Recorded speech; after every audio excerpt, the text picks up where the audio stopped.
চুরি যাওয়া মোবাইল উদ্ধার করে বাড়ি বাড়ি পৌঁছে দিল খড়গ্রাম থানার পুলিশ। দুয়ারে শুধু সরকার নয়, দুয়ারে এবার পুলিশও। মুর্শিদাবাদের খড়গ্রাম থানার পুলিশের অভিনব অভিযানে চুরি যাওয়া মোবাইল ফোন উদ্ধার করে অভিযোগকারীদের বাড়িতে গিয়ে তাদের মোবাইল তাদের হাতে তুলে দেওয়া হলো। পুলিশের পক্ষ থেকে সোমবার সকালে নজিরবিহীন এই অভিযান লক্ষ্য করা গেল খড়গ্রাম থানার ভারপ্রাপ্ত আধিকারিক কার্তিক মাঝির নেতৃত্বে। পুলিশ জানিয়েছে, গত 3 মাস ধরে প্রায় 8টি মোবাইল ফোন কারো পকেট থেকে নয়তো কারো বাড়ি থেকে চুরি হয়ে যাওয়ায় ঘটনায় লিখিত অভিযোগ জমা পড়ে থানায়, এবং সেই অভিযোগ মোতাবেক পুলিশ অভিযান চালালে চুরি যাওয়া সেই মোবাইলগুলিকে উদ্ধার করে বাসিন্দাদের হাতে তুলে দিল খড়গ্রাম থানার ভারপ্রাপ্ত আধিকারিক। বাড়ির দুয়ারে থানার পুলিশকে এই ভূমিকায় দেখে একদিকে যেমন খুশি চুরি যাওয়া মোবাইল ক্রেতারা, অপরদিকে পুলিশের এই উদ্যোগকে সাধুবাদ জানিয়েছে স্থানীয় বাসিন্দারাও।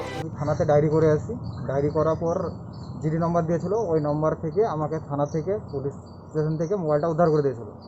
এতদিন পর আমি মোবাইলটা হ্যান্ড ওভার করেছে পুলিশ স্টেশন থেকে আমাকে। মোবাইলটা পাওয়াতে এখন খুব ধন্যবাদ স্যারকে, ধন্যবাদ যে এত কষ্ট করে মোবাইলটা ধরে দিয়েছে আমার। মোবাইলটা কোথায় পেলে তুমি?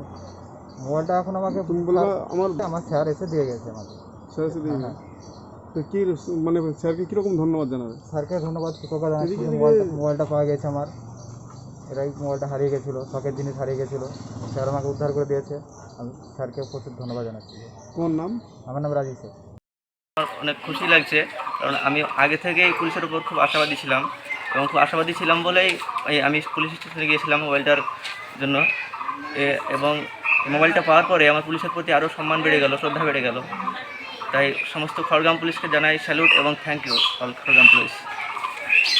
তোমার পুলিশ সম্পর্কে আমার ধারণা, পুলিশ অনেক কাজ করছে আমাদের জন্য, এবং এটা দেখে বোঝা যাচ্ছে যে পুলিশ আমাদের পাশেই আছে। খুবই খুশি হয়েছি মোবাইলটা পেয়ে। আপনি অনেক বড় আশা করে মোবাইল পেয়েছেন, পুলিশের কাছে তো সাহায্য করে মোবাইলটা পেয়েছি। খড়গ্রাম থেকে জয়দুল শেখের রিপোর্ট, NBTV।